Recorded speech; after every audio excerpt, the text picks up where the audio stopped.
E aí, pessoal, no vídeo de hoje a gente vai ver equações lineares de primeira ordem e um roteiro de como resolver essas equações. Para começar, vamos definir o que é uma equação linear de primeira ordem e explicar essa denominação. Então, uma ideal linear de primeira ordem para a função incógnita y é uma equação que pode ser reescrita nesse formato aqui. Então, aqui a gente tem uma função da variável independente vezes a derivada da função incógnita, mais uma outra função da variável independente vezes a função incógnita y, e essa soma é igual a alguma função da variável independente. Bom, essa equação é uma equação de primeira ordem, porque a derivada mais alta que aparece é a primeira, e essa equação é dita linear pelo seguinte motivo. Vamos definir esse operador L. Esse operador L é um operador no espaço das funções diferenciáveis. Ele pega qualquer função y e retorna essa função aqui, envolvendo a função y, a derivada dela, e essas funções A1 e A2. Então, para qualquer par de funções diferenciáveis y1 e y2, e quaisquer duas constantes, β1 e β2, eu posso calcular esse operador L na combinação linear de y1 e y2. O operador L ele pega qualquer função e multiplica A1 pela derivada dessa função e A2 pela própria função. Então, pela derivada da soma e distribuindo essas multiplicações por A1 e A2, a gente obtém isso daqui. Agora, eu vou coletar os termos que possuem β1 e os termos que possuem β2. Colocando essas constantes em evidência, eu fico com o seguinte. E agora notem que nesse primeiro termo, eu tenho β1 multiplicando A1 y' mais A2 y1, que é o operador L aplicado na função y1. Analogamente para esse segundo parênteses aqui. Então, toda essa soma é a mesma coisa aqui, β1L aplicado a y1 mais β2L aplicado a y2. Essa sequência de igualdade está dizendo que L aplicado nessa combinação linear é igual a combinação linear do operador L aplicado nas funções y. Isso é a mesma coisa que dizer que esse operador L é um operador linear. E isso significa que a equação diferencial ela tem uma dependência linear na função incógnita y. E é por isso que a gente diz que essa equação é uma equação linear. Vamos ver um primeiro exemplo. Então aqui eu quero determinar a solução geral dessa equação diferencial de primeira ordem. Essa equação ela é linear porque bate com o formato que a gente viu no slide anterior, né, com A1 de x igual a x, o A2 de x igual a função constante 1, e a função f de x, que fica lá do lado direito, igual a cosseno de x. Então vamos reescrever ela aqui. E, primeira coisa, notem que essa equação ela não é separável. Não tem como você manipular essa equação para fazer com que isso case naquele formato de equações separáveis. Então, aquele método que a gente viu antes não funciona para resolver essa equação. Mas aqui está acontecendo um fenômeno muito particular que é tudo que está do lado esquerdo dessa equação eu posso reescrever da seguinte maneira. Notem que o lado esquerdo da equação, x derivada de y mais y, é a mesma coisa que a derivada do produto x vezes y, pela regra do produto. E, portanto, eu posso reescrever essa equação aqui desse jeito. Notem que eu não fiz nenhuma alteração significativa na equação. Eu simplesmente agrupei aquela soma como uma única derivada. Então, se a derivada de alguma coisa aqui que eu não conheço é igual a cosseno de x, eu posso integrar essa identidade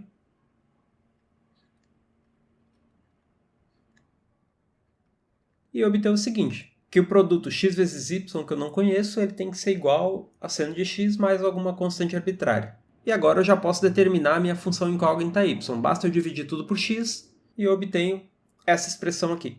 Notem que a gente só conseguiu fazer essa resolução porque o lado esquerdo da equação coincidia com a derivada de uma única coisa, que era o produto x vezes y.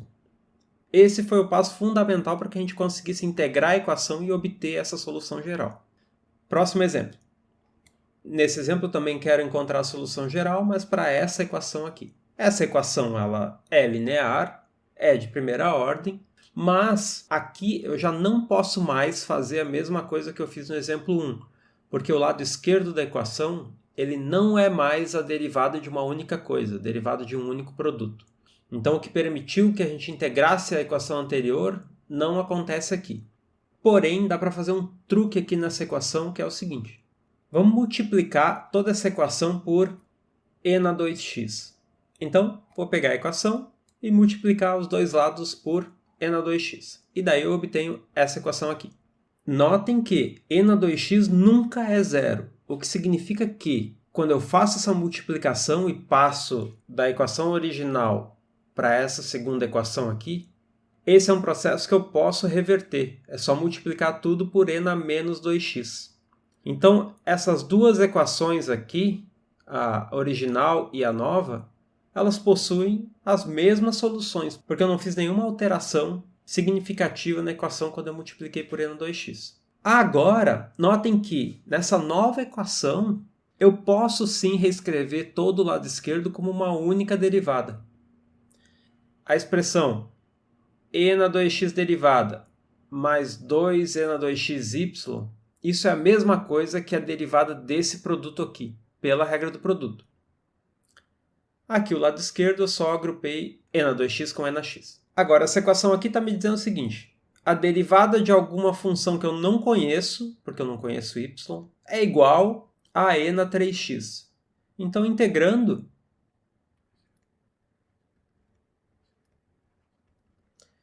isso quer dizer que essa função que eu não conheço tem que ser igual a e na 3x sobre 3 mais uma constante arbitrária.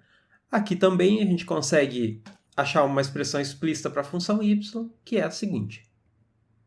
Então, essa daqui é a solução geral da equação diferencial lá de cima. Então, qual é o processo que a gente usou para resolver? Bom, a primeira coisa é que, uma vez que a gente conseguiu reescrever a equação com o lado esquerdo sendo uma única derivada, a gente só aplicou uma integração aqui e o resto foi só conta. O maior pulo do gato aqui é como que você transforma a equação original nessa equação aqui que te permite resolver a equação. E isso foi graças a essa multiplicação aqui por e na 2x. Então, o pulo do gato aqui foi encontrar essa expressão e na 2x. Então, o que a gente vai ver aqui é um método para encontrar essa expressão e na 2x que permite que a gente reescreva a equação de uma maneira que a gente possa resolver. Então, o que a gente vai fazer agora é ver o método de como que a gente determina esse fator e na 2x que permitiu que a gente integrasse a equação. Então, a gente vai ver um método para encontrar esse fator integrante. Então, primeira coisa, para que as contas que a gente vai fazer aqui funcionem, a gente tem que começar com a equação num formato correto, que é o formato padrão para a equação linear de primeira ordem. Esse formato padrão é o seguinte. Se essa daqui é a sua equação linear de primeira ordem, o que a gente vai fazer é dividir tudo por a1 de x, para que o coeficiente da derivada seja 1, e é isso. E, portanto, agora, a minha equação diferencial ela tem essa cara aqui. Então, a derivada é igual aqui uma função de x vezes a função y, e isso tudo fica igual a essa nova função f aqui. Então, essa expressão é a forma padrão, formato padrão da equação linear de primeira ordem. Então vamos lá. Uma vez que a gente tem a equação nesse formato padrão, o que a gente quer fazer é reescrever todo o lado esquerdo como uma única derivada. E para isso, a gente vai procurar por uma função que a gente vai chamar aqui de mi de x, que quando a gente multiplicar a equação toda por mi de x, isso vai permitir que eu veja o lado esquerdo como uma única derivada. Ou seja, todo aquele lado esquerdo da equação vai ter que ser igual à derivada desse único produto mi vezes y.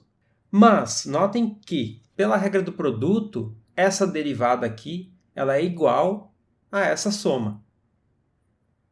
E, agora, esse termo aqui, mi vezes y', ele está presente dos dois lados da igualdade, então posso subtrair ele dos dois, e, portanto, a função mi que eu estou procurando, ela precisa satisfazer isso daqui.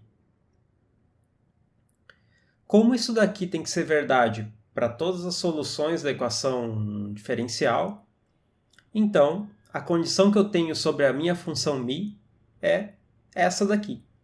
Então, a função mi que eu estou procurando é uma função que satisfaz essa equação diferencial aqui embaixo. Então notem o seguinte, a gente quer resolver a equação diferencial aqui em cima. E para fazer isso, a gente precisa encontrar essa função μ. E essa função μ ela satisfaz outra equação diferencial. O que a gente ganha, então, resolvendo essa última equação diferencial aqui, ao invés de tentar resolver direto essa primeira?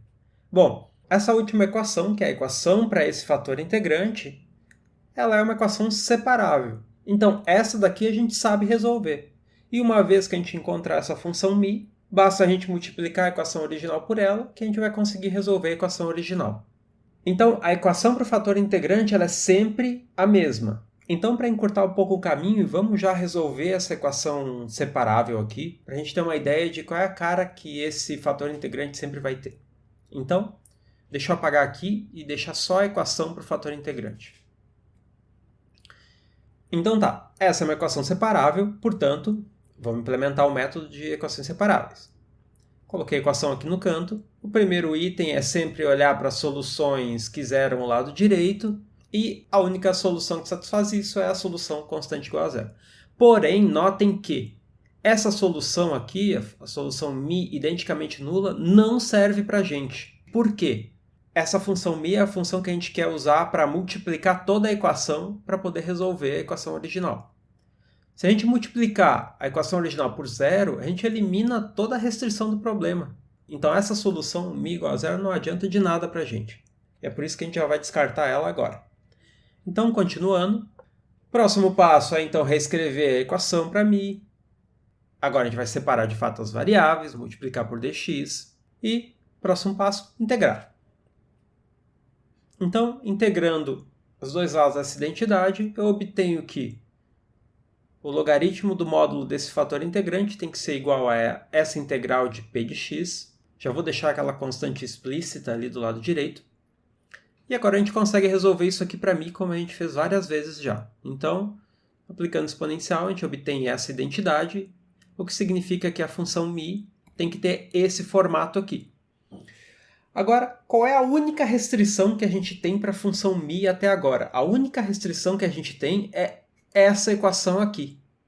Então, qualquer solução não nula dessa equação serve para a gente. Porque a gente só precisa de alguma função μ que resolva essa equação aqui e que não mate a nossa equação original. Então, nesse ponto aqui, eu não preciso deixar essa constante arbitrária, eu posso escolher qualquer valor não nulo para ela. E, portanto, eu vou escolher aqui o mais fácil para mim, que é a igual a 1. E assim, a minha função μ, o meu fator integrante, ele tem essa cara aqui. Então, esse é o formato para o fator integrante que a gente busca para resolver a equação diferencial. Então, deixa eu já colocar aqui o roteiro de como que a gente vai resolver essas equações. Dada uma equação linear, ordem 1, a primeira coisa que você vai fazer é reescrever ela na forma padrão. Então, basta dividir tudo por a1 de x e você obtém essa forma aqui. Uma vez que você tem essa forma, a gente sabe quem é a função p e, portanto, a gente consegue calcular o fator integrante. Para calcular o fator integrante, basta pegar essa função p, colocar aqui nessa integral e depois aplicar a exponencial. Uma vez que obteve o fator integrante, basta você pegar essa equação aqui do item 1 e multiplicar por μ de x. Multiplicando ela por μ de x, a gente obtém essa expressão aqui. E se tudo deu certo, se as contas até aqui estão corretas, isso significa que todo esse lado esquerdo da equação ele é igual a essa derivada aqui. Então, todo esse lado esquerdo a gente consegue reescrever como a derivada de μ vezes y. Se essa relação aqui não bater, é porque teve algum erro no cálculo do fator integrante μ. E bom, uma vez que obteve essa identidade aqui, agora basta integrar que você vai conseguir isolar o y. Integra essa expressão aqui, depois divide tudo por μ e acabou. No final dessas contas, você encontra, então, a solução geral. Esse item 4 aqui vai dar origem, então, à solução geral. Caso você esteja com problema de valor inicial, é nesse momento aqui que você usa a condição inicial. Vamos, então, implementar esse roteiro num exemplo. Nesse exemplo 3, eu quero encontrar a solução desse problema de valor inicial. Primeira coisa, como sempre, a gente vai encontrar a solução geral da equação diferencial. Essa equação diferencial ela é linear ordem 1 e, portanto, a primeira coisa que a gente tem que fazer para resolver essas equações é encontrar a forma normal. A forma normal aqui nesse caso fica assim. Basta dividir toda a equação por x. E, uma vez com a forma normal, a gente identifica isso daqui como sendo a função p de x e, portanto, agora a gente pode procurar pelo fator integrante. Para isso, a gente vai calcular a integral dessa função p de x. Como p de x é menos 2 sobre x, essa integral fica assim, que é igual a menos 2 logaritmo do módulo de x. Com essa integral, a gente sabe então que o fator integrante ele vai ser a exponencial da integral de p de x, e portanto o fator integrante é p na menos 2 logaritmo do módulo de x. Como exponencial e logaritmo são funções inversas, isso é a mesma coisa que módulo de x elevado a menos 2, que é a mesma coisa que x na menos 2. Porque qualquer valor ao quadrado é sempre maior ou igual que zero. Portanto, o meu fator integrante é x na menos 2. Agora o que eu tenho que fazer é pegar a equação do item 1 e multiplicar pelo fator integrante μ de x. Esse é o item 3. Então, multiplicando a equação do item 1 por μ de x, eu obtenho isso daqui. Simplificando essa expressão, eu obtenho essa equação aqui. E isso é a mesma coisa que essa última expressão. Então, todo aquele lado esquerdo ele é a mesma coisa que a derivada de y sobre x². Então, agora eu posso resolver essa equação para esse produto aqui. E é o que eu vou fazer no próximo slide. Vamos limpar um pouco essa tela. Então, aqui está a expressão que eu obtive do último slide. A gente tem essa relação aqui para a função y. E, portanto, integrando, eu obtenho que todo aquele parênteses ali do lado esquerdo vai ter que ser igual a x² sobre 2 mais uma constante arbitrária. Agora, para isolar y, basta multiplicar tudo por x² e eu obtenho essa expressão aqui. Essa expressão é a solução geral da equação diferencial.